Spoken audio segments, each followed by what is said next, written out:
Flags flying at half-mast across the United Kingdom to mark the death of the Duke of Edinburgh, one of the most enduring figures of the British monarchy, and so too the identity of the nation. Born to Greek and Danish royalty, Prince Philip began life in exile from Greece, eventually coming to Britain to study and finding his way into a decorated career with the Royal Navy. His marriage to Queen Elizabeth in 1947 made him the longest-serving consort in British history, his place at her side often in the shadows, but ever present. The British Prime Minister Boris Johnson led the tributes. It is to Her Majesty and her family that our nation's thoughts must turn today, because they have lost not just a much-loved and highly respected public figure. News of Prince Philip's death was posted on the gates of Buckingham Palace, a statement from the Queen announcing his death with great sorrow, saying he'd passed away peacefully this morning at Windsor Castle.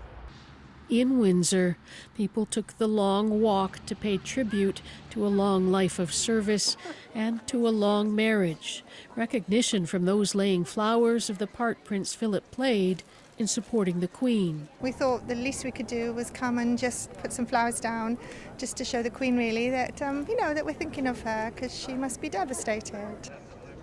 Prince Philip's death comes, of course, less than a month after he was released from hospital in London, where he spent 28 days receiving treatment for an infection and a pre-existing heart condition. Over the course of his public life, Prince Philip was sometimes called out for what critics called his blunt ways, but he was, he said, true to himself. I've just done what I think is my best. I can't suddenly change my whole way of doing things. I can't change my interests. I can't change the way in which I react to things.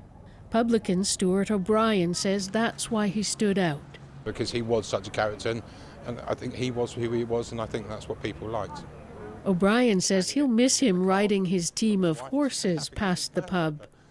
Officials have urged people not to lay flowers, anxious about crowds and COVID. But local residents, even the young ones, say they wanted to pay their respects to Prince Philip and the Queen. I feel really sorry for her because everyone was really looking forward to his 100th birthday this summer, and then he's not going to be able to do it, and it's just really sad. The Queen will no doubt take comfort from the kind words and the crowds outside the castle, but as dusk fell, it felt a lonelier place.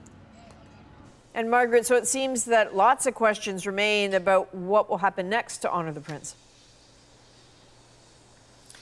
That's right, Adrian. As you know, funerals, royal funerals, be they ceremonial or otherwise, are carefully choreographed right down to the minute. Every step along the way through to day 8 would normally be laid out before us, but COVID-19 has upended all of those carefully laid plans. So we're basically still waiting to see just how the prince will be honored this week in the days to come and how he will be laid to rest.